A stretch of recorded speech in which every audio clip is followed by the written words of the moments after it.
Ispahani Mirzapur zero আওয়ারে স্বাগত জানাচ্ছি। আমি তৌহিদ শান্ত। আজকে এই দিনটাকে আমরা ঐতিহাসিক দিন বলছি। ঐতিহাসিক দিনের সঙ্গে এইটি মনে রাখতে হবে যে একটা বিচারহীনতার বিরুদ্ধের একটা দিন হতে পারে। এইটি মা এবং সন্তানের থেকে দূরে থাকার রাষ্ট্রীয় সরকারের একটা যে কুপরিকল্পনা ছিল, সেই পরিকল্পনাকে ছিন্ন করে ফেলার একটা দিন হতে পারে এই দিন। এবং সবচেয়ে বড় কথা সেটি হলো যে এই যে যা যা আমরা দেখেছি গত 17 বছরে, সেই 17 বছরের যা যা আমরা দেখলাম, একটি নামের পেছনে কত ধরনের প্রতিবন্ধকতা তৈরি করা যায়, সেই প্রতিবন্ধকতাগুলো যে যার কোনো বাস্তবতা নেই এবং সেই বাস্তবতাহীন এবং শুধুমাত্র ক্ষমতায় টিকে থাকার জন্য, শুধুমাত্র রাজনৈতিক কিছু কুপরিকল্পনা চরিতার্থ করার জন্য একটি নামকে ঘিরে সব ধরনের ষড়যন্ত্রই বলা যায়, কনস্পিরেসি বা প্যালেস কনস্পিরেসি, প্রাসাদ ষড়যন্ত্রই বলা যায়, সেটি করা যায়। এটি ছিন্ন করার দিন হতে পারে আজকে বিএনপির ভারপ্রাপ্ত চেয়ারম্যান তারেক রহমান ফিরলেন। তারেক রহমানকে আমি কোনো ধরনের জাস্টিফিকেশন দিতে চাই না, তাকে আমি যে হুট করে আমি পুরোপুরি বিএনপির পক্ষে কথা বলার জন্য বলতে চাই সেটাও না। আমি শুধুমাত্র ঐতিহাসিক দিন বলে শুধু একটি শব্দের মধ্যে বিষয়টা না আটকে রেখে কেন এটি ঐতিহাসিক দিন সেই কারণে এই বিষয়গুলো তুলে আনছি। আমাদের সঙ্গে এই বিষয়ে কথা বলার জন্য আছেন হাসানাত আলী, ডক্টর হাসানাত আলী, তিনি নওগাঁ বিশ্ববিদ্যালয়ের উপাচার্য। আপনাকে স্বাগত জানাচ্ছি। এবং আছেন সুপ্রিম কোর্ট বারের সাবেক সহ সম্পাদক অ্যাডভোকেট মোহাম্মদ মাহবুবুর রহমান খান, আপনাকেও স্বাগত জানাচ্ছি। দর্শক, আজকে আমরা আমাদের বিষয়ের নাম রেখেছি রাজস্বিক প্রত্যাবর্তন। এই রাজস্বিক প্রত্যাবর্তন খুব পজিটিভ একটি কথা। তারেক রহমানের ফেরাটা, যেভাবে ফিরেছেন তিনি, যেভাবে এত মানুষের ভিড়ে ফিরেছেন, এই ফেরার মধ্যে রাজস্বিক প্রত্যাবর্তন দেখেন অনেকে অনেক আনন্দ নিয়ে দেখেন, কিন্তু এই রাজস্বিক প্রত্যাবর্তন এমনটি হওয়ার কথা ছিল না। এই 17 বছর তার লন্ডনে থাকার কথা ছিল না। অর্থাৎ এই 17 বছরের ভেতরে অনেক হাসি কান্না রয়েছে, আমরা সেই আলোচনায়ও যাব। আমরা শুরু করব এই ইস্পাহানি মির্জাপুর জিরো আওয়ার। তার আগে আমরা একটু দেখে আসতে চাই তারেক রহমানের কয়েকটি ভিডিও ফুটেজ এবং ভিডিও ক্লিপ। তিনি যখন এসে নামলেন এই এয়ারপোর্টে এবং নেমেই তিনি সরকার প্রধানকে ধন্যবাদ জানালেন। আমরা এই ফুটেজটি দেখে আসতে চাই। একটু আপনাদেরকে এত রিকোয়েস্ট করবো, অনেকে সরা হয়ে যাও স্যার, কেউ যাবেন না, কেউ যাবে না, নোবডি মিন্স নোবডি।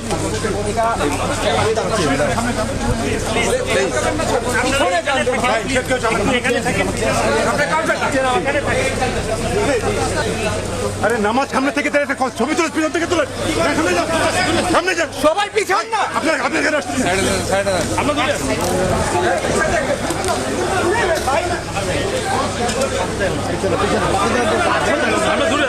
আমরা দূরে আছি ভাই, ওই লাইন সামনে আছে, আমরা দূরে আছি ভাই, আপনার সামনে যান না ভাই, পয়সা সামনে যান ভাই, তুমি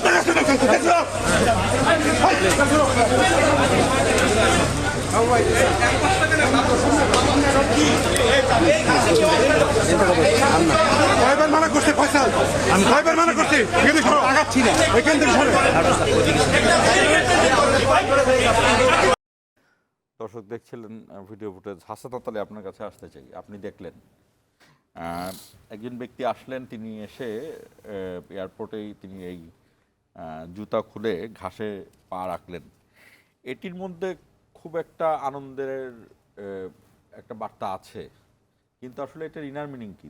তিনি আসলে ভেতর থেকে এই ঘাসগুলা ছুঁতে চাইলেন, এই মাটি ছুলেন, এর পেছনে কি তার মনের মধ্যে কি খেলছে আমরা জানি না, তার মনের মধ্যে কি খেলছে, কিন্তু আপনি কি মনে করেন? ধন্যবাদ আপনাকে, ধন্যবাদ জানাচ্ছি আমার সহ আলোচক বৈশাখী টেলিভিশনকে, যারা আজকের এই ঐতিহাসিক মাহেন্দ্রক্ষণে আমাদের কথা শুনছেন। আমরা যা বলবো আজকে তা খুবই অল্প বলা হবে তাদের কাছে, যারা গত 3 দিন হলে এই 300 ফিটে বিভিন্ন রকমের প্রতিকূলতাকে সহ্য করে সেখানে ছিলেন এবং তার কথা শুনেছেন, পরিমার্জিত কথা শুনেছেন, তার সহজীকরণ বা সরলীকরণ আচরণ দেখেছেন, সেটা কম বলা হবে। আবার পাশাপাশি এ ঝুঁকিটাও আছে যে আজকে সত্য বলতে গেলে সত্য তো বলতেই হবে।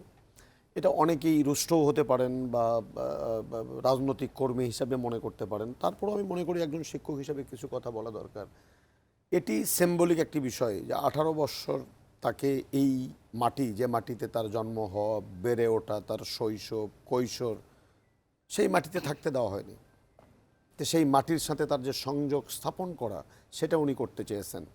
যে আমি নির্বাসিত জীবনে ছিলাম, সব ঠিক আছে, কিন্তু আমার মাটি তো এটি, যে মাটি থেকে তার বড় হওয়া, যে মাটিতে তার বাবা শায়িত আছেন, যে মাটির রাজনীতি করেছেন তার বাবা, তার মা এই মাটি কামড়ে পড়েছিলেন, জেল জুলুম মৃত্যুর মুখোমুখি দাঁড়িয়ে এই মাটি ছেড়ে যান, ছোট ভাইকে এই মাটিতে শুয়ে আছেন, সব কিছু মিলিয়ে মাটির সাথে একটা সংযোগ তৈরি করার উনি চেষ্টা করেছেন। এটি একটি ভালো দিক এবং একটা পজিটিভ দিক, এটি আমার ব্যাখ্যা, অন্যটা ওনার হতে পারে। দেখেন, আমি যদি নামার পর থেকে যদি আপনি চিন্তা করেন, উনি নেমেছেন, নেমেই উনি পরিবারের লোকদের সাথে কথা বলেছেন, তারপরেই উনি সরকারের প্রতি আন্তরিক কৃতজ্ঞতা জানিয়েছেন। আমাদের মধ্যে যখন মানুষের কোনো উপকারের জন্য আমরা যখন কোনো প্রশংসা করি না, প্রশংসার অনুপস্থিতি, যখন অশ্রদ্ধার একটি বাংলাদেশ তৈরি করা, অকৃতজ্ঞতার একটি বাংলাদেশ তৈরি করা, তখন সেই সময় উনি দেশে নেমে অন্তর্বর্তীকালীন সরকারের যে ব্যবস্থাপনা, তার নিরাপত্তা, তার সুষ্ঠুভাবে 300 ফিটে আসা বা সার্বিক ব্যবস্থার জন্য এই যে কৃতজ্ঞতা জানিয়ে যে শুরু করাটা, এবং শুরু করার পরে ওনার জন্য খুব রাজকীয় গাড়ি ছিল, খুব আপনি যেরকম বলে রাজকীয় প্রত্যাবর্তন, আমি সেই অর্থে রাজকীয় বলতে চাই না, ওনার জন্য একটু বুলেট প্রুফ একটা ছোটো গাড়ি ছিল, সেটা এই বাসের চেয়ে নিশ্চয়ই বিলাসবহুল। সেটিতে উনি যাননি, উনি সাধারণ মানের একটি বুলেট প্রুফ বাসে চড়ে উনি মানুষের সাথে সংযোগ স্থাপন করার চেষ্টা করেছেন, যেটি করতে পেরেছিলেন ওনার বাবা জীবিত অবস্থায়, সাধারণ মানুষের কাছে ছুটে যাওয়ার সেই চেষ্টাটা উনি করেছেন। এবং 4টি ঘন্টা উনি কোনো তাড়াহুড়া করেননি, 4টি ঘন্টায় উনি সাধারণ মানুষের সাথে দাঁড়িয়ে থেকে ক্লান্ত শরীরে 10 ঘন্টা জার্নি করে আসার পরও বিরক্ত হননি, হাসি মুখে দুহাত তুলে মানুষের সাথে সংযোগ তৈরি করার চেষ্টা করেছেন। এটা আমাকে খুব অভিভূত করেছে। তারপরে যদি আপনি মঞ্চে আসার পরে যদি আপনি তার হাস্যোজ্জ্বল মুখ, খুব সিম্পল ড্রেস, সাদা একটা শার্ট, কালো একটা প্যান্ট, একটা কালো জুতা, কোনো বাহুল্যতা নাই পোশাকের। আমার শুধু একটা জিনিস আজকে বারবার মনে হচ্ছিল যে একজন মানুষ, একজন সাবেক প্রধানমন্ত্রী, তিনি 18টি বৎসর এই তারেক রহমানকে দেশে ফিরিয়ে আনার জন্য হেন কাজ নাই যা করেননি। চিঠি লেখা থেকে শুরু করে ইন্টারপোলের সাহায্য নেওয়া, বিশ্ব দরবারে বক্তৃতায় বিবৃতি, মানে কি বলবো যে নির্ঘুম, মানে একেবারে নিরন্তর প্রচেষ্টা চালিয়েছেন। কিন্তু উনি আজকে দেশে ফিরে আসলেন স্বেচ্ছায়, কিন্তু সেই মহিলা আজকে দেশে নেই, তিনি দেশের বাইরে। এবং আজকে আসার আগে আমি ফুটেজ দেখছিলাম, উনি বলছিলেন যে তোর কত বড় সাহস থাকলে, তোর বাপের পাটা থাকলে তুই দেশে আয়, আমি দেখি। আজকে তিনি দেশে আসছেন, কিন্তু তিনি আজকে পলাতক জীবনযাপন করছেন। এই যে ইতিহাসের নির্মম শিক্ষা, এই শিক্ষাগুলো আমরা নেই না। আমার আর একটা জিনিস মনে পড়ছিল আজকে, আমি কোনো সাফাই গাচ্ছি না, এগুলোকে সমর্থনও করছি না। সম্ভবত আপনার টেলিভিশনে আমি বলে গেছিলাম, যখন 32 নম্বর ভাঙচুর করা হয়, সেদিন আমি বলেছিলাম যে সাবেক প্রধানমন্ত্রী শেখ হাসিনা নিশ্চয়ই আজকে দেখছেন যে যেদিন বেগম খালেদা জিয়ার স্মৃতি বিজড়িত বাড়ি, যে বাড়িতে স্বাধীনতার ঘোষক ছিলেন, যে বাড়িতে প্রধানমন্ত্রী ছিলেন, যে বাড়িতে তার 2টি সন্তান বড় হয়েছেন, খেলাধুলা করেছেন, হামাগুড়ি দিয়েছেন, সেই বাড়িটি যখন বুলডোজার দিয়ে ভেঙে দেওয়া হয়েছিল, বেগম খালেদা জিয়ার কষ্ট সেদিন লেগেছিল। কিন্তু যেদিন 32 নম্বর ভাগে আমি সেদিন বলেছিলাম যে সে আজকে কি এই বাড়ি ভাঙ্গাটা শেখ হাসিনা দেখছেন, নিশ্চয়ই ওনার সেই কষ্টটাই হচ্ছেন। তা আজকে এই যে বিষয়টা, তারপরও দেখেন গত 18 বছর তুই তুকারি থেকে শুরু করে কত গালাগালি করা হলো। ইভেন 24-এর পরে যে জুলাই বিপ্লবের মধ্য দিয়ে নতুন বন্দোবস্তের বাংলাদেশ তৈরি করার স্বপ্ন আমরা দেখলাম, মিটফোর্ডের হত্যাকাণ্ড আমরা ঘৃণা জানাই, নিন্দা জানাই, খুনিদের বিচার হোক আমরা চাই। ঢাকা বিশ্ববিদ্যালয় থেকে শুরু করে বড় বড় বিশ্ববিদ্যালয়ে ওনার নাম উল্লেখ করে যেভাবে কটূক্তি করা হলো, এবং এই গত বেশ কিছুদিন ধরে ওনার সম্পর্কে যে সমস্ত বাজে বাজে মন্তব্য করা হলো রাজনৈতিক, তার দীর্ঘদিনের মিত্রদের পক্ষ থেকে, জানা অজানা মানুষের পক্ষ থেকে, আমি সত্যিই অভিভূত যে উনি মঞ্চে দাঁড়িয়ে অত্যন্ত দায়িত্বশীল নেতার মতো আচরণ করে একটি কটূক্তি করেননি, কোনো সমালোচনা করেননি। ইভেন যে 111-এর সরকার তাকে একেবারেই শারীরিকভাবে নির্যাতন করে পঙ্গুত্বের কাছাকাছি নিয়ে গিয়েছিলেন।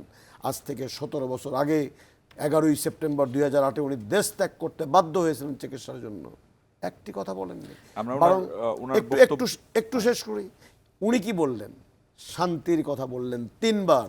আমরা ওনার বক্তব্যর বিশ্লেষণে আসবো। এর আগে মাহবুব রহমানের কাছে জানতে চাই যে একই একই ফুটেজ আপনিও দেখলেন, এই যে মাটি ছুঁয়ে এর পেছনে চরমভাবে একটি আবেগ কাজ করছে। যে উনি নামলেন, কেউ কিন্তু ভাবেনি যে উনি নেমে এই বাগানের ঘাসের মধ্যে দাঁড়াবেন, সেই মাটি ছুবেন। এই যে খুব ছোট্ট একটা কাজ, খুব ছোট কাজ, এটা এটা এটা এটা উনি না করলেও কিছু যায় আসতো না। কিন্তু এর পেছনে আসলে কি কাজ করে আপনার কি মনে হয়? আপনার অবজারভেশন, হাসানাত আলী তো তার অবজারভেশনটা বললো, আপনার কি মনে হয় এটাকে?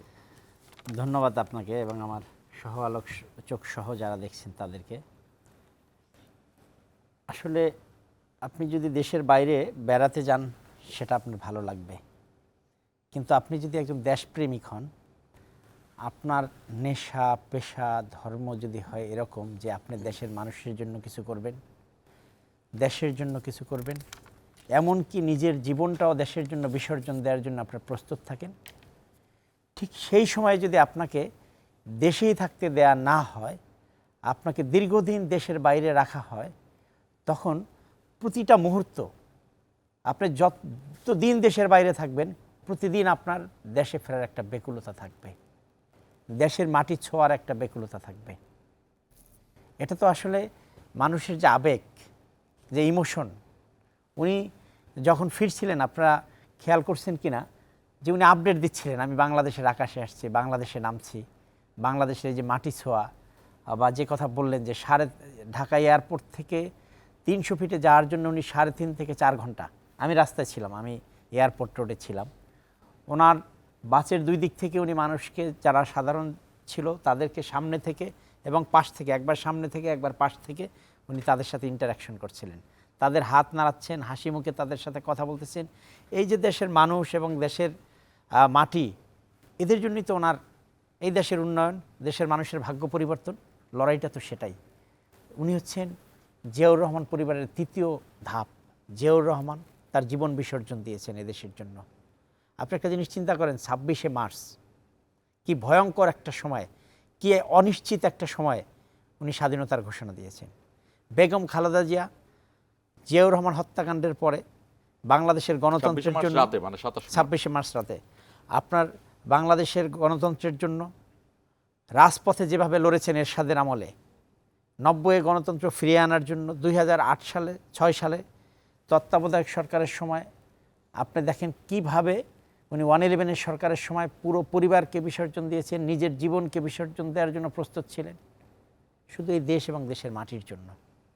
এবং একইভাবে তারেক রহমানের যে প্রত্যাবর্তনটা আপনি রাজস্বিক বলতে পারেন, অবশ্যই এটা রাজস্বিক, এবং এটা অনেক নেতার সৌভাগ্য হয় না এইভাবে ফিরে আসার, এভাবে মানুষের ভালোবাসা নিয়ে ফিরে আসার। কিন্তু তারপর আপনি দেখেন উনি ঘোষণাটা কখন দিয়েছে বাংলাদেশে ফিরে আসার, যখন বাংলাদেশ একটা চরম রাজনৈতিক সংকটের মধ্যে আছে, হাদিকে গুলি করে হত্যা করা হয়েছে, বাংলাদেশকে অস্থিতিশীল করার জন্য সমস্ত ধরনের দেশি বিদেশি ষড়যন্ত্র চলছে, এবং প্রত্যেকটা মানুষ তার নিরাপদ বোধ করার জায়গায় খুবই শঙ্কিত। ঠিক সেই সময় উনি নিজের জন্য এই দেশ সবথেকে নিরাপদ, সবথেকে নিশ্চিত করে উনি আসেননি। উনি যখন দেখেছেন যে হাদিকে হত্যা করা হয়েছে, ভয় পাইয়ে দেওয়ার জন্য এদেশের রাজনীতিবিদদের, এদেশের গণতন্ত্রপ্রেমীদের, এদেশের মানুষদেরকে মধ্যে একটা আতঙ্ক সৃষ্টি করার চেষ্টা করা হয়েছে যে এভাবে এদেশকে অস্থিতিশীল করা হবে, উনি তখন যারা এই ষড়যন্ত্রগুলো করেছে, যারা এদেশকে অস্থিতিশীল করতে চেয়েছে, যারা এদেশের স্বাধীনতা সার্বভৌমত্বকে বিনষ্ট করার চেষ্টা করেছে, তাদেরকে উনি পাল্টা আঘাত করেছেন। উনি কিন্তু তখনই বলেছেন যে আমি বাংলাদেশে ফিরে আসব। উনি যদি ওই সময় ঘোষণাটা না দিতেন, আপনি বাংলাদেশের মানুষের মধ্যে একটা আতঙ্ক ছড়িয়ে পড়তো। হাদিকে গুলি করার পরের ঘটনা থেকে মানুষ আতঙ্কিত হয়ে যেত। সুতরাং তার এই যে ফিরে আসা, এটাই মাটির টানে ফিরে আসা, এদেশের মানুষের জন্য ফিরে আসা। সুতরাং এই দেশে যখন তিনি পা রাখলেন, এদেশের মাটিতে যখন পা রাখছেন, তখন তার মাটি ছুঁয়ে এই যে দেখাটা বা নিজের জুতা খুলে মোজা খুলে খালি পায়ে মাটিতে হাঁটা, মাটিটা একটু স্পর্শ করা, হাতে নেয়া, এই অনুভূতিটা আসলে ব্যক্ত করার মতো না। এটা ভালোবাসার টানেরই একটা প্রতিফলন আমি মনে করি।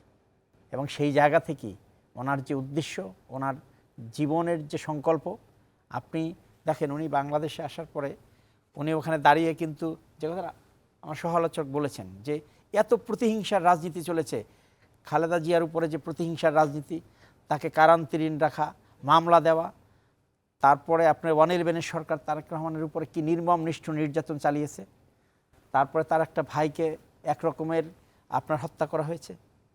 তারপরের অবস্থায় দেখেন আপনি উনি মঞ্চে দাঁড়িয়ে কোনো সরকার, কোনো ব্যক্তি, এমনকি বর্তমানে বিদ্যমান যে রাজনৈতিক পরিস্থিতিতে যারা প্রতিটা মুহূর্ত তাকে বিতর্কিত করার, তার দলকে বিতর্কিত করার চেষ্টা করেন, তাদের বিরুদ্ধে একটা কথা বলেননি। উনি শুধু বলেছেন ইউনিটি, ইউনিটি, ইউনিটি। আমাদের দেশের জন্য, আমাদের দেশের গণতন্ত্রের জন্য, আমাদের দেশের স্বাধীনতা সার্বভৌমত্বের জন্য যে জিনিসটা দরকার সেটা হচ্ছে আমাদের ঐক্য দরকার। এই ফেসিস্ট এবং ফেসিবাদ বিরোধী একটা ঐক্য আমাদের দরকার, এবং এই ঐক্য যতদিন থাকবে ততদিন আমরা ফেসিবাদ মুক্ত থাকতে পারবো। আমাদের বাক স্বাধীনতা থাকবে, সংবাদপত্রের স্বাধীনতা থাকবে, আমাদের মুক্ত চিন্তার স্বাধীনতা থাকবে। এই জায়গাটাতে ওনার যে বক্তব্য, সেই বক্তব্য কিন্তু আগামী দিনের পজিটিভ যে চিন্তা ওনার বাংলাদেশকে নিয়ে, বাংলাদেশ বিনির্মাণের জন্য যে নতুন একটা ভাবনা, সেটার প্রতিফলন ঘটেছে। উনি বিগত দিনে প্রতিহিংসা বা প্রতিশোধ এসব কিন্তু আপনি ওনার বক্তব্যে পাবেন না। আমরা ওনার বক্তব্যটা শুনবো এবং বক্তব্যটা শুনে এসে বিরতির পরে এই বক্তব্য নিয়ে কথা বলবো। দর্শক, আমরা তারেক রহমানের বক্তব্যটা শুনে আসছি।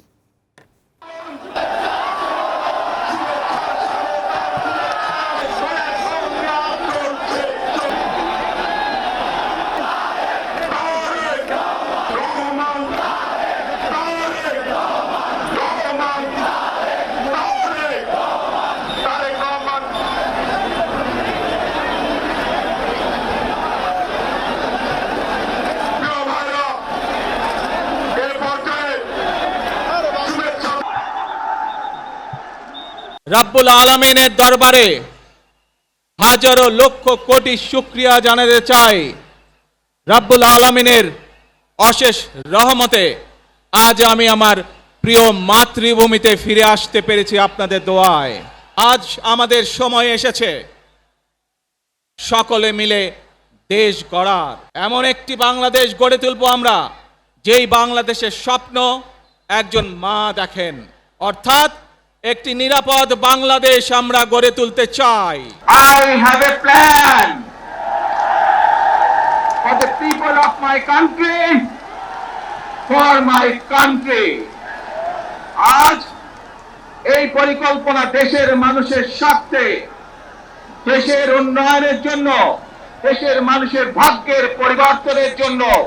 সন্তান হিসাবে আপনাদের কাছে আমি চাইবো আজ আল্লাহর দরবারে আপনারা দোয়া করবেন যাতে আল্লাহ ওনাকে তৌফিক দেন, উনি যাতে সুস্থ হতে পারেন। আমরা বক্তব্য শুনছিলাম। দর্শক, আমাদের সঙ্গে থাকুন, আমরা এই বক্তব্য নিয়ে আলোচনা করব বিরতির পরে।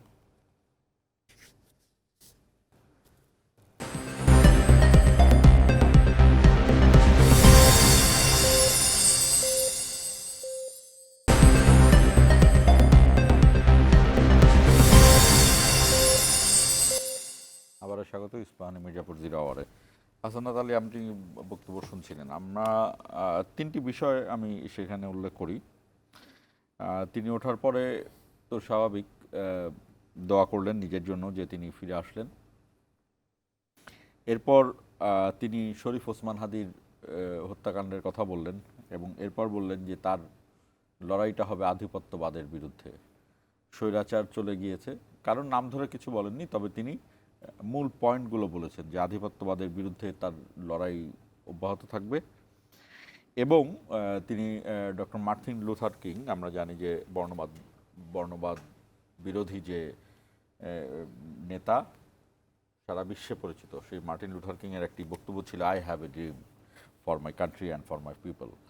সেইটাকে উল্লেখ করে তিনি বললেন যে I have a plan for my country and for my people. এই এই প্ল্যানের কথাটা নিশ্চয়ই আমরা পরবর্তীতে জানবো। এটা অনেকটা বলা যায় যে তিনি এক ধরনের নির্বাচনী ইয়ে মানুষের সামনে দিয়ে রাখলেন। আর তার আগে আমি যেটা বলতে চাই যে এই যে আধিপত্য বিরোধী যে বিষয়টি, তিনি সেটি যে ভুলে গিয়েছেন তা না, সেই জায়গাটিতেও নিয়ে আসলেন। আপনার কি মনে হয় যে তার আসলে সামনে কিভাবে তিনি এগোবেন? ধন্যবাদ আপনাকে। দেখেন, আমি নিজে তার ওনার বক্তব্য শুনেছি, কয়েকবার শুনেছি। আমি যদি মোটা দাগে দেখি, তো গোটা তিনেক মোটা দাগে কথা আছে। প্রথমত কথা, উনি শান্তি চেয়েছেন। আমরা শান্তি চাই, আমরা শান্তি চাই, আমরা শান্তি চাই, 3 বার বলেছেন এই শব্দটি। কাদের উদ্দেশ্যে বলেছেন? এটা কিন্তু কাউকে উদ্দেশ্য করে বলা। উনি দেশের শান্তি চেয়েছেন। যারা দেশে বিশৃঙ্খলা সৃষ্টি করতে চায় তাদেরকে সাথে নিয়ে উনি দেশবাসীকে বলেছেন যে আমরা শান্তি চাই। এই শান্তির জন্য উনি কি বলেছেন, যে কোনো মূল্যে আমাদের ঐক্যটাই, শান্তি যদি প্রতিষ্ঠিত করতে আমরা চাই, তাহলে আমাদের যে কোনো মূল্যে ঐক্য স্থাপন করতে হবে, অনৈক্য দিয়ে শান্তি স্থাপন করা যাবে না। উনি এটা বলেছেন।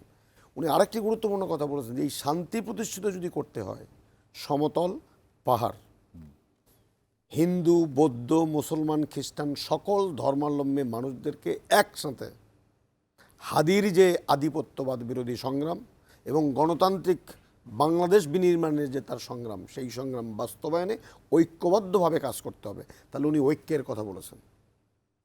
তারপরে উনি বলেছেন আরেকটি কথা, যে ৭১-এর মুক্তিযুদ্ধের যে প্রকৃত চেতনা, শোষণমুক্ত বাংলাদেশ, বৈষম্যহীন বাংলাদেশ এবং আইনের শাসনের বাংলাদেশ। উনি ২৪-এর এই যে জুলাই বিপ্লবে যে শহীদ, তাদের যে নতুন বন্দোবস্তের বাংলাদেশ, তিনি বলেছেন সেই শহীদদের প্রত্যাশিত বাংলাদেশ বিনির্মাণে তিনি তরুণ সমাজদের নেতৃত্বে আসা বা তরুণদের বাংলাদেশ তৈরি করার একটি স্বপ্নের কথা উনি কিন্তু বলেছেন। উনি বলেননি উনি করবেন, উনি এটা বলেছেন। সর্বশেষ উনি আরেকটা গুরুত্বপূর্ণ কথা বলেছেন, যেটা মানুষের হৃদয়টাকে ছুঁয়ে গেছে, কারণ এই দেশের ৯০% মানুষ মুসলমান। উনি বলেছেন যে যারা ক্ষমতায় আসবে, উনি ওনার কথা বলেন, ওনার দলের কথাও বলেননি, যারা ক্ষমতায় আসবে। তারপরে উনি বলেছেন যে আমরা নবী করিম সাল্লাল্লাহু আলাইহি সাল্লামের যে বিঘোষিত নীতি, যে ইনসাফের বাংলাদেশ বা নিয়মানুবর্তিতা শব্দটা বলেছেন, নিয়মানুবর্তিতার যে বাংলাদেশ, সেই বাংলাদেশটা উনি তৈরি করার স্বপ্নের কথা উনি বলেছেন। অত্যন্ত গুরুত্বপূর্ণ, অত্যন্ত গুরুত্বপূর্ণ। এটি যদি হয় ওনার নিয়মানুবর্তিতা, তাহলে সেই দেশে অনাচার থাকবে না, সেখানে দুর্নীতি থাকবে না, সেখানে স্বজনপ্রীতি থাকবে না, সেখানে ব্যাংক লুটেরাদের জন্ম হবে না, সেখানে ভোট ডাকাতদের জন্ম হবে না, সেখানে এই যে আপনি কথা বলছিলেন কোর্ট কাচারি আইন আদালতকে ব্যবহার করে মানুষের প্রতি জুলুম করা হবে না। কারণ নবী করিম সাল্লাল্লাহু আলাইহি সাল্লাম সর্বকালের সর্বশ্রেষ্ঠ মানব, সর্বকালের সর্বশ্রেষ্ঠ মানব, আলামিন বলা হয়। তার বিঘোষিত নীতি উনি বাস্তবায়ন করার কথা উনি বলেছেন, যে সেই ধারণাকে ধারণ করে দেশ পরিচালনা করা হবে। এটি একটি বড় ধরনের কথা উনি কিন্তু আজকে বলেছেন। আমরা এটা বিশ্বাস করতে চাই এবং দেশবাসী এটা বিশ্বাস করতে চায়, এবং এটি কিন্তু ছিল ওনার বক্তব্যের একটি অন্যতম দিক। আরেকটি যে বিষয়টা না বললেই নয়, যে এত জুলুম, এত নির্যাতন, এত হারানো, সমস্ত দগদগে ঘা কিন্তু ওনার শুকানোর কথা নয়। কিন্তু উনি সব কিছু হাসি মুখে উনি নামলেন, আসলেন, মাটি স্পর্শ করলেন, মাটিতে হাঁটলেন, মাটি, পবিত্র মাটি হাতে নিলেন, মুক্তিযোদ্ধার রক্তের মাটি, ২৪ জুলাইয়ের তরুণ সন্তানদের ভেজা মাটি উনি হাতে নিলেন, এবং হাতে নিয়ে উনি সেই মাটি শক্ত করে ধরলেন, এক পর্যায়ে মাটি ফেলে রাখলেন। এই মাটিতে যদি সত্যি সত্যি যদি ইনসাফ ওনার নেতৃত্বে কায়েম হয়, তার চেয়ে বড় আর বোধহয় কোনো কিছু হবে না। শহীদ রাষ্ট্রপতি জিয়াউর রহমান স্বাধীনতার পরে, আপনারা জানার কথা, রক্ষী বাহিনীর অত্যাচার আপনারা দেখেছে। সেই অত্যাচারের পরে আইন শৃঙ্খলা বাহিনীর উন্নতি করার জন্য নিরলসভাবে কাজ করেছেন। আজকে উনি আরেকটি কথা বলেছেন, যে আমরা এমন একটি বাংলাদেশ নির্মাণ করতে চাই যে বাংলাদেশ, উনি মায়েদের কথা বলছেন, কারণ উনি জানেন যে মায়েরা কিন্তু সবচেয়ে বেশি গুরুত্বপূর্ণ একটি জায়গায় থাকে সন্তানদের কাছে। সেই জায়গায় থেকে বলেছেন মায়েরা এবং সমস্ত মানুষরা যেন নির্ভয়ে বাড়িতে ফিরে যেতে পারে, নির্ভয়ে যেন বাড়িতে আসতে পারে। এই যে ভয়ের যে একটি অবস্থা তৈরি হয়েছে, কালকেও আপনি দেখেন যে উনি দেশে ফিরে আসবেন। এই যে আমাদের একটা শক্তিশালী বম মেরে একজন নিরীহ মানুষকে হত্যা করা হলো, এরকম যেন না হয়, উনি সেরকম একটি বাংলাদেশের কথা বলেছেন। উনি গত 18 বছর তার উপরে, তার পরিবারের উপরে, তার দলের উপরে অগণিত তার রাজনৈতিক সহচর ইলিয়াস আলী, তার অত্যন্ত সহচর হারিয়েছেন, খুঁজে পাওয়া যায়নি। উনি একটি কথা বলেননি যে নেত্রী তুই তুকারি করলো, যাকে পার্লামেন্ট থেকে শুরু করে তোর সাহস থাকলে দেশে আয়, তিনি দেশে নেই জানার পরেও কোনো উচ্ছ্বাস প্রকাশ করেননি, সেই দলের নাম উচ্চারণ করেননি। যে তরুণ প্রজন্মের সন্তানরা ডাকসু নির্বাচনকে কেন্দ্র করে, বিভিন্ন ইস্যুকে কেন্দ্র করে যে অকথ্য ভাষায় বাজে শব্দ চয়ন করলেন, বাজে শব্দের ব্যবহার করলেন, যেটা কোনোভাবেই কাম্য নয়, তারপরেও তিনি কাউকে কিছু বললেন না। উনি ঐক্যের কথা বললেন, উনি শান্তির কথা বললেন, উনি ভ্রাতৃত্বের কথা বললেন, উনি নবী করিম সাল্লাল্লাহু আলাইহি সাল্লামের নিয়মানুবর্তিতার কথা বললেন। এটাই তো স্টেটমেন্টশিপ, এটাই স্টেটমেন্টশিপ। সেটা উনি আজকে দেখিয়েছেন এবং সেটা উনি জয় করেছেন। আরেকটি আমি আজকের মধ্য দিয়ে আরেকটা জিনিস বোধহয় না বললে কার্পণ্য করা হবে, যারা কষ্ট করে বিএনপির নেতৃবৃন্দ এসেছিলেন, অসম্ভব শৃঙ্খলাবদ্ধ। কেউ নিজের একটা বড় মিটিং হলে আমরা দেখেছি এ গ্রুপ ও গ্রুপের সাথে গণ্ডগোল করে, হাতাহাতি করে, খাবার নিয়ে ঠেলাঠেলি করে। আমি এরকম কোনো চিত্র দেখিনি। ঘন্টার পর ঘন্টার লোকজন দাঁড়িয়ে আছে, একদম টি শেপ একটা ঢাকা তৈরি হলো, যে এদিক থেকে ফার্মগেট থেকে একটা বিশাল লাইন, শাহবাগ মোড় থেকে, ওদিকে গাজীপুর থেকে একটা লাইন, এদিকে আসলো, মাঝে গেল 300 ফিটে, অজস্র মানুষ রাস্তায় দাঁড়িয়ে আছে। আমি কোনো বিশৃঙ্খলা দেখি না। আমি বিএনপির নেতৃবৃন্দকে এবং কর্মীদেরকে সাধুবাদ জানাতে চাই। এবং এই শৃঙ্খলাবোধ আগামী দিনে শহীদ রাষ্ট্রপতি জিয়াউর রহমানের সেই বাংলাদেশ, বেগম খালেদা জিয়ার যে বাংলাদেশ, এবং তারেক রহমানের এই যে স্বপ্ন দেখানোর যে বাংলাদেশ, যে I have a plan for my people and for my country, ওনার সেই প্ল্যানটা, সেই প্ল্যান বাস্তবায়নে সবচেয়ে দায়িত্বশীল আচরণ করতে হবে তার নেতা এবং কর্মীদেরকে। তারা সেটা করবে।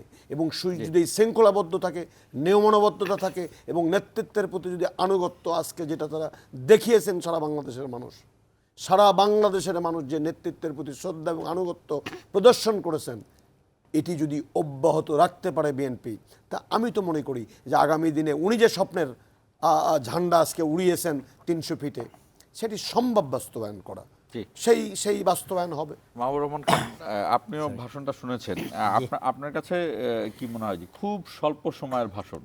আরেকটি বিষয় এটার সাথে যুক্ত করি, ভাষণের সম্পর্কে তো বলবেনই, যেটি হাসানাত আলী বললেন, আমার আগে মনে আসেনি, এখন মনে আসছে, যে এই যে যারা যারা আসলেন তারা কি শুধুই বিএনপি নেতাকর্মী ছিলেন কিনা, এর মধ্যে কি শুধুই বিএনপি নেতাকর্মী ছিলেন, না আপামর জনতারও অংশগ্রহণ ছিল? জি হ্যাঁ, ধন্যবাদ। যেহেতু আপনি বলেছেন যে আপনি সেই সময় এয়ারপোর্ট রোডে ছিলেন। বলি আপনাকে, আজকে এই আপনি জুলাই আন্দোলনে 9 দফার যে ঘোষক আব্দুল কাদের, ওর একটা স্ট্যাটাস ছিল যে তারেক রহমান বীরের ভেসে আসবে ফিরে বাংলাদেশে। এই স্লোগানটা বাংলাদেশে বিএনপির নেতাকর্মীরা দীর্ঘদিন দিত, এবং তখন অনেকেই বলতো যে তারেক রহমান আবার বীরের বেশে বাংলাদেশে আসবে, এরকম স্বপ্ন দেখাটা তো আসলে অতিরিক্ত চিন্তার বিষয় ছিল এক সময়। তো এটা আজকে তো ওরা তো জুলাই আন্দোলনের একেবারে মাঠের কর্মী বা মাঠের নেতা। শুধু ওরা না, জুলাই অভ্যুত্থানে যারা ছিল, হাসনাত বা সার্জিস, তারাও কিন্তু আজকে আপনি দেখবেন যে তার এই ফিরে আসাটা নিয়ে একটা আশাব্যঞ্জক একটা স্বপ্নের কথা বলেছে, যে আমাদের দেশে আমরা যে জুলাই আন্দোলনটা করেছি, যে গণ অভ্যুত্থানটা হয়েছে, শত শত ছাত্র, শিক্ষক, ছাত্র, তরুণ, শ্রমিক তাদের জীবন দিয়েছে। এদের কথা কিন্তু আপনি আমাদের ভারপ্রাপ্ত চেয়ারম্যান জনাব তারেক রহমানের বক্তব্যে চলে এসেছে। উনি কিন্তু 71 থেকে শুরু করে 90, তারপরে যত গণহত্যা হয়েছে, গুম হয়েছে, খুন হয়েছে, এবং এই যে বিশেষ করে জুলাইয়ের কথা, হাদির কথা বলেছেন, উনি কিন্তু একটা ইনক্লুসিভ জায়গায় গেছেন। এই একটা জায়গায় দেখবেন আপনি বাংলাদেশে অনেক দলের থেকে বিএনপির একটা পার্থক্য আছে। কোনো দল আপনি 1971-কে সহ্য করতে পারেন এরকম দল আছে, বা 1971 ব্যাপারে তাদের অ্যালার্জি আছে। আবার কোনো দল আছে যাদের 1990 নিয়ে অ্যালার্জি আছে। আবার কোনো দল আছে যাদের 2024 নিয়ে অ্যালার্জি আছে। বাংলাদেশে একটা মাত্র দল বিএনপি, যাদের বাংলাদেশের মানুষের বাংলাদেশের ইতিহাসের সাথে সম্পৃক্ত 1971, 1990, 2024 প্রতিটি গণ আন্দোলনের সাথে কিন্তু বাংলাদেশের পক্ষেই ছিল এই বিএনপি, একমাত্র দল। এবং ভারপ্রাপ্ত চেয়ারম্যান যে বলেন যে বিএনপি হচ্ছে বাংলাদেশপন্থী দল, বাংলাদেশের মানুষের পন্থী দল, তার প্রমাণ কিন্তু এটা। সুতরাং আজকের যে সমাবেশ ছিল সেই সমাবেশে শুধুমাত্র বিএনপির নেতাকর্মীরা এসেছে সেরকম না।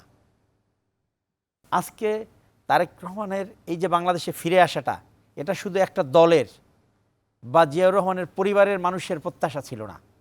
এই আকাঙ্ক্ষাটা, এই প্রত্যাশাটা বাংলাদেশের স্বাধীনতা, সার্বভৌমত্ব, স্থিতিশীলতা যারা দেখতে চায় তাদের সকলের প্রত্যাশা ছিল তারেক রহমান ফিরে আসুক। এবং তারেক রহমান এখন বাংলাদেশের একটা স্বপ্নের নাম, যে আমাদের যে স্বপ্নগুলো আছে সেই স্বপ্নগুলো বাস্তবায়ন করতে হলে সেটা একমাত্র তারেক রহমানই পারবে। এই মুহূর্তে কিন্তু একক নেতা এবং এককভাবে বাংলাদেশের যে রাজনৈতিক নেতৃত্ব শূন্যতা আছে সেই জায়গায় কিন্তু তার কোনো বিকল্প নাই। হ্যাঁ, যদি আমাদের বেগম খালেদা জিয়া ফিরে আসেন, সুস্থ হয়ে আবার নেতৃত্ব দেন, যেটাই আপনি বলেন না কেন, সব কিন্তু বিএনপির কাছেই মানুষের প্রত্যাশা। আজকে অসংখ্য মানুষ এসেছে যারা বিএনপির রাজনীতির সাথে সম্পৃক্ত না, যারা এই দেশকে ভালোবাসে, যারা চায় ফেসিবাদ মুক্ত বাংলাদেশ তৈরি হোক। আমি আপনার সকাল 7:02 সময় এয়ারপোর্টে উপস্থিত হয়েছি এবং সেই সময় থেকে আমি পুরোটা সময় ছিলাম। আমাদের বিএনপির অনেক সমাবেশে আমরা গিয়েছি, মানুষ আসে যায় আসে যায়, কিন্তু আজকে সুশৃঙ্খলভাবে এবং কারো ক্ষুধাও লাগে নাই বা কেউ খাওয়ার জন্য যায় নাই যে আমরা চলে যাই। প্রত্যেকটা মানুষ প্রত্যেকটা মুহূর্ত অধীর আগ্রহে তাকিয়েছিল যে সে কখন আসবে, তাকে কখন এক নজর দেখবে। সুতরাং এই যে একটা আগ্রহ, এই যে একটা ভালোবাসা, এটা একটা আস্থা, এটা আমাদেরও তো আস্থা। আমরা কি চাই? আমরা চাই বাংলাদেশ আমাদের জন্য নিরাপদ হোক, যেটা তার রিফ্লেকশনে, বক্তব্যের রিফ্লেকশনে চলে আসছে, যে একটা নিরাপদ বাংলাদেশ, সেটা পাহাড় থেকে সমতল, হিন্দু, মুসলিম, বৌদ্ধ, খ্রিস্টান, এদেশে যত ধর্মের মানুষ, যত বর্ণের মানুষ আছে, সবার জন্য নিরাপদ একটা বাংলাদেশ গড়ার কথা কিন্তু তিনি তার বক্তব্যে বলেছেন। তিনি, এবং আপনারা যদি একটা বিষয় খেয়াল করেন, আপনার মঞ্চে আজকে কিন্তু অনেকগুলো দল যারা ফেসিবাদ বিরোধী আন্দোলনে সক্রিয় ছিল, সে তার কত হাজার কর্মী আছে, কত লক্ষ কর্মী আছে সেটা বিষয় না, ফেসিবাদের বিরুদ্ধে যারাই কথা বলেছে তাদেরকে কিন্তু তিনি স্মরণ করেছেন। হাদির কথা কিন্তু তিনি বলেছেন। হাদি তো লক্ষ কোটি আপনার সমর্থক নিয়ে আসে, তার দল না, কিন্তু তার যে স্পিরিটটা, তার যে দেশপ্রেমটা, সেটাকে কিন্তু তিনি ধারণ করেছেন, কোনো কার্পণ্য করেননি। তিনি জুলাইয়ের যে যারা যোদ্ধা ছিলেন তাদের কাছেও কৃতজ্ঞতা প্রকাশ করেছেন, এদেশের জনগণের কাছে কৃতজ্ঞতা প্রকাশ করেছেন, মহান আল্লাহর কাছে কৃতজ্ঞতা প্রকাশ করেছেন যে আমার এই যে ফিরে আসা, এর পেছনে সবার অবদান আছে। সুতরাং তার বক্তব্যটা আমি মনে করি একটা ইনক্লুসিভ বক্তব্য ছিল, এবং তার বক্তব্যে এদেশের মানুষ যে আকাঙ্ক্ষা ছিল তার ফিরে আসার মাধ্যমে একটা সুন্দর বাংলাদেশ গড়বে, তার একটা প্রতিচ্ছবি ছিল। আমরা আশা করি তার বক্তব্যের যে স্পিরিটটা, সেটা তার নেতৃত্বে বাংলাদেশে প্রতিষ্ঠিত হবে, এবং বাংলাদেশের মানুষের যে গত 17 বছরের দগদগে ঘা, ফেসিবাদের যে নির্মম সময়টা, সেই সময়টা পার হয়ে আমরা একটা সুন্দর সময় উপনীত হতে পারবো বলে আমি বিশ্বাস করি। আমরা আবার একটা ছোট বিরতি নিচ্ছি, দর্শক আমাদের সঙ্গেই থাকুন, নিচ্ছি ছোট্ট একটা বিরতি।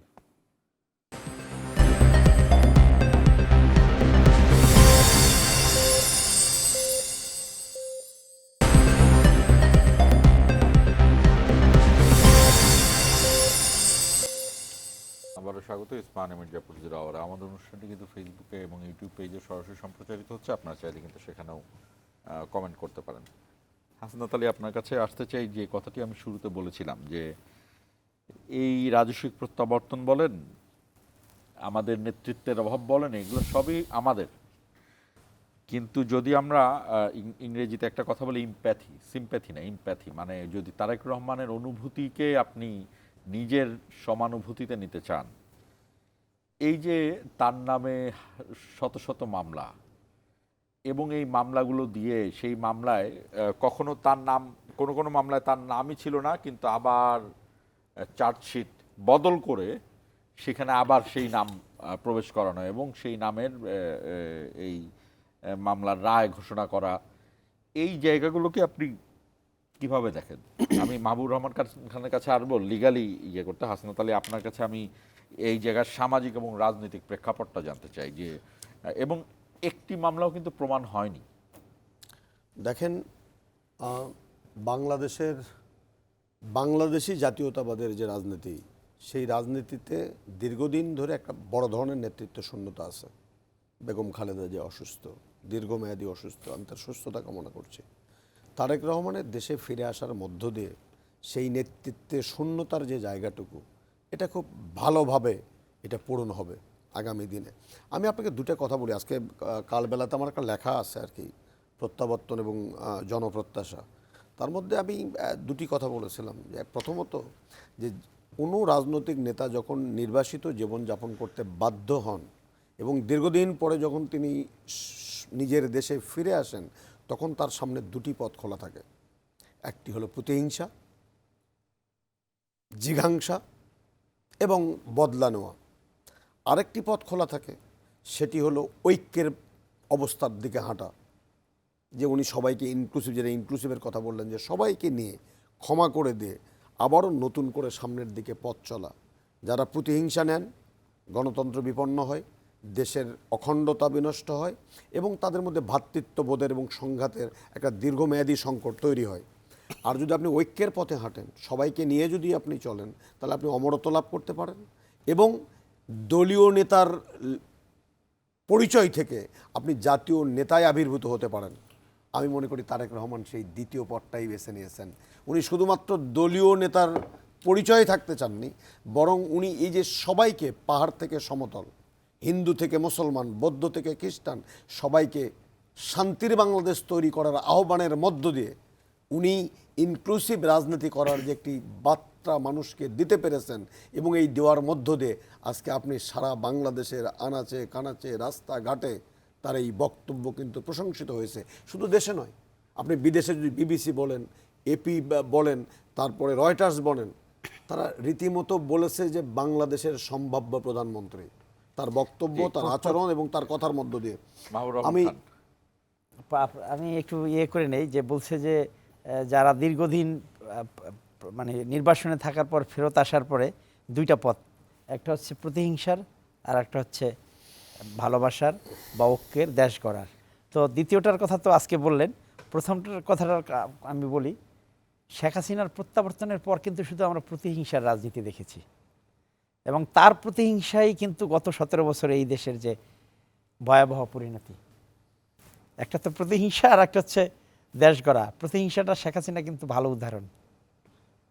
স্যার যে দুইটার কথা, একটা কথা বললো যে কিভাবে প্রতিহিংসার রাজনীতি হইলে দেশের মানুষ, দেশের অর্থনীতি, দেশের আপনার রাষ্ট্রীয় নীতি সর্বশেষ সব ধ্বংস হয়ে যায়। দেশের সার্বভৌমত্ব প্রতিহিংসার কাছে কিন্তু সব জলাঞ্জলি হয়ে গেছে। আমি আপনার কাছে যে বিষয়টি বললাম, এই যে এই মামলার কথাই বলছিলাম, আমি শুরুতে বলেছিলাম যে বিচারহীনতা, এই যে তার যে ফিরে আসা, এই ফিরে আসার সাথে বিচারহীনতার মিল পান কিনা, কোনো কানেকশন আছে কিনা? হাসনাত আলী, আমি একটু ছোট করে বলেন। দেখেন, ওনার এই যে নবী করিম সাল্লাল্লাহু আলাইহি ওয়াসাল্লামের নিয়মানুবর্তিতার আলোকে বাংলাদেশ পরিচালনার যে কথা বললেন, দেখেন কোরআনে সুস্পষ্টভাবে বলা আছে যে মহান আল্লাহ তাআলা বলছেন, আমি যাকে ইচ্ছা সম্মানিত করি, যাকে ইচ্ছা আমি অসম্মানিত করি, যাকে ইচ্ছা আমি ধন সম্পদ দিই, কেড়ে নেই।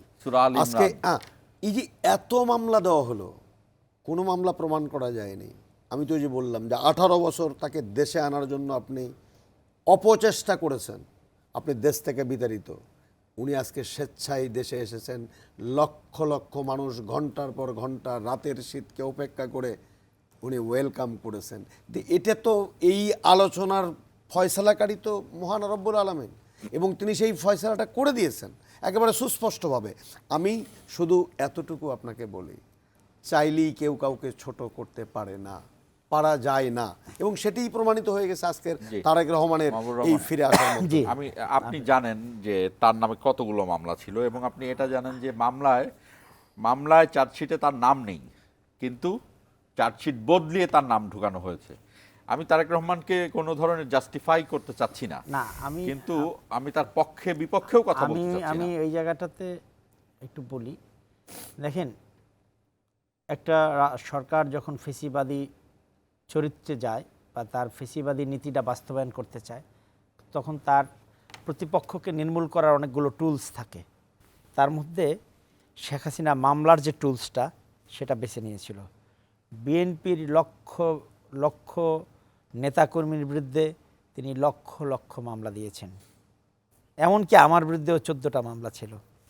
আপনারা দেখেন, বেগম খালেদা জিয়া বিরুদ্ধে কোনো রকম অভিযোগ নাই, কোনো রকম মামলা নাই, তারপরে শুধুমাত্র তাকে তার জায়গা থেকে সরানোর জন্য 2018 সালের নির্বাচনে খালেদা জিয়াকে নির্বাচনে অযোগ্য করার জন্য তার নামে একটা এত অবিশ্বাসযোগ্য, এত ন্যাক্কারজনকভাবে মিথ্যা একটা মামলায় তাকে ফরমায়েশি রায় দিয়ে, এবং আদালতকে, দুঃখজনক বিষয় হচ্ছে যে আদালতকে তারা রাজনৈতিকভাবে ব্যাপক ব্যবহার করেছে, করে বাংলাদেশের বিচার বিভাগকে ধ্বংস করেছে। যখন একটা দেশের স্বাধীনতা, সার্বভৌমত্ব, সংবিধান, এগুলো আইনের শাসন, এগুলো রক্ষার ক্ষেত্রে আদালতের একটা গুরুত্বপূর্ণ ভূমিকা থাকে। আনফর্চুনেটলি শেখ হাসিনা আদালতটাকে, বিচার বিভাগটাকে তার পুরোপুরি নিয়ন্ত্রণে নিয়ে নিয়েছিল।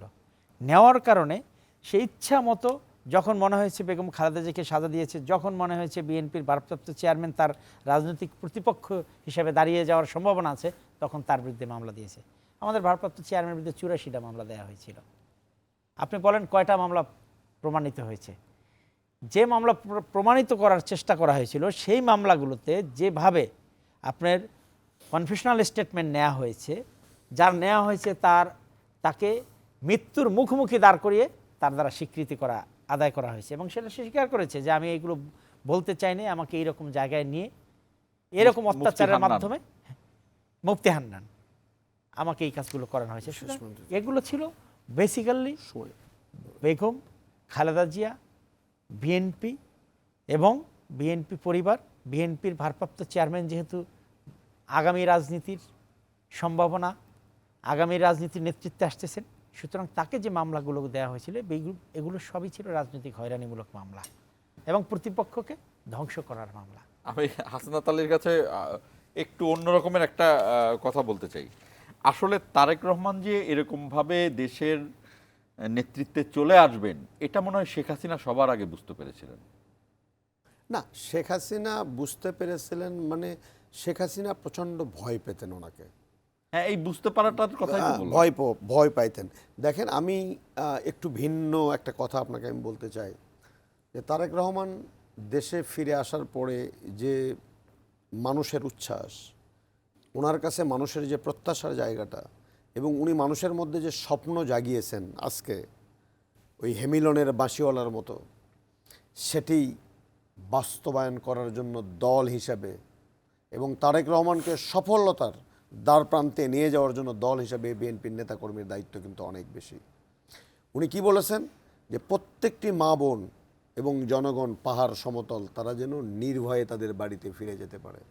আমি অনুরোধ করতে চাই বিএনপির নেতৃবৃন্দকে যে উনি এখন দেশে, এতদিন দেশের বাইরে ছিলেন, আপনাদের কোনো একটি কাজে, কথায়, কর্মকাণ্ডে যেন তারেক রহমান আজকে যে ঐক্যের কথা বলেছেন, যে নিরাপদ বাংলাদেশের কথা বলেছেন, শান্তির বাংলাদেশ কথা বলেছেন, আপনাদের আচরণে, আপনাদের কথায়, আপনাদের কর্মকাণ্ডে, আপনাদের নির্বাচনী ক্যাম্পেইনে যেন কোনো কারু শান্তি বিনষ্ট না হয়, কোনো ভোটার যেন কষ্ট না পায়, কোনো ব্যবসায়ী যেন আপনাদের দ্বারা বাধাগ্রস্ত না হন, কোনো একজন মানুষও যেন তারেক রহমানের দেওয়া প্রতিশ্রুতি, যে স্বপ্নের বাংলাদেশ বিনির্মাণে তার যে প্ল্যান, সেই প্ল্যান যেন বাধাগ্রস্ত না হয়, এই দায়িত্বটুকু এই যে 18 বছর এত শত নির্যাতন নিপীড়ন সহ্য করে তারেক রহমানের নেতৃত্বের প্রতি আনুগত্য প্রদর্শন করে তার সাথে থাকলেন, আমি মনে করি আজকে শপথ নিতে হবে যে ওনাদের কথা, কাণ্ড আচরণ যেন তারেক রহমানের প্রতি, তারেক রহমানের মতো যেন প্রতিহিংসা পরায়ণ না হয়, হিংসাত্মক না হয়, যেন ভালোবাসার বাংলাদেশ তৈরি হয়, ঐক্যের বাংলাদেশ তৈরি হয়, সেই লক্ষ্যে কাজ করবেন বিএনপির নেতৃবৃন্দ। আমাদের সঙ্গে যুক্ত হওয়ার জন্য দর্শক, বাংলাদেশি জাতীয়তাবাদ আমরা একটি থিওরি যেটি জিয়াউর রহমান দিয়েছিলেন, সেই বাংলাদেশি জাতীয়তাবাদকে বহুভাবে অপপ্রচার চালানো হয়েছে, কিন্তু সেটাকেও কিন্তু আওয়ামী লীগ সরিয়ে দিতে পারেনি। আমরা ছোটবেলা থেকে এক ধরনের সংজ্ঞা শুনতাম যে বাংলাদেশে রাজনীতি চলে, একটি হলো প্রো ইন্ডিয়ান আর একটি হলো অ্যান্টি ইন্ডিয়ান। আমরা এই নতুন যে প্রজন্ম যারা এই আন্দোলন করলেন, সেই আন্দোলনের কাছ থেকে আমরা রাজনীতির একটি নতুন বার্তা পেলাম, সেটি হলো প্রো বাংলাদেশ এবং অ্যান্টি বাংলাদেশ। কারণ এই ভারতীয় আধিপত্যবাদ আমাদের মধ্যে যে অ্যান্টি ইন্ডিয়ান রাজনীতি, সেই রাজনীতির মধ্যেও ইন্ডিয়া শব্দটাকে রেখেছেন তারা। এটা একটা খুব সুপরিকল্পিত কাজ। অর্থাৎ বাংলাদেশের আগামীর যে রাজনীতি হবে সেটি হলো প্রো বাংলাদেশ রাজনীতি অথবা অ্যান্টি বাংলাদেশ রাজনীতি। যারা বাংলাদেশের বিরুদ্ধে থাকবে তারা অ্যান্টি বাংলাদেশ রাজনীতি করছে, আর যারা বাংলাদেশের পক্ষে থাকবে তারা প্রো বাংলাদেশ রাজনীতি করছে। তারেক রহমানের পুরো ভাষণের যদি আপনারা একটা সামারি করা যায়, তারেক রহমান এই কথাটিই বলতে চেয়েছেন যে বাংলাদেশের পক্ষে, কারণ তিনি শুরু করেছিলেন প্রিয় বাংলাদেশ বলে। এই প্রিয় বাংলাদেশের নামই হলো প্রো বাংলাদেশ এবং প্রো বাংলাদেশ রাজনীতি। আগামীতে আমাদের দেশের রাজনীতি থেকে এই অ্যান্টি ইন্ডিয়ান এবং প্রো ইন্ডিয়ান এই দুই শব্দটি বিলুপ্ত করে প্রো বাংলাদেশ এবং অ্যান্টি বাংলাদেশ এই রাজনীতি আমাদেরকে আসবে। আমরা এই প্রত্যাশা রাখি, সেই প্রত্যাশা রেখেই শেষ করছি ইস্পাহানি মির্জাপুর 0 আওয়ার।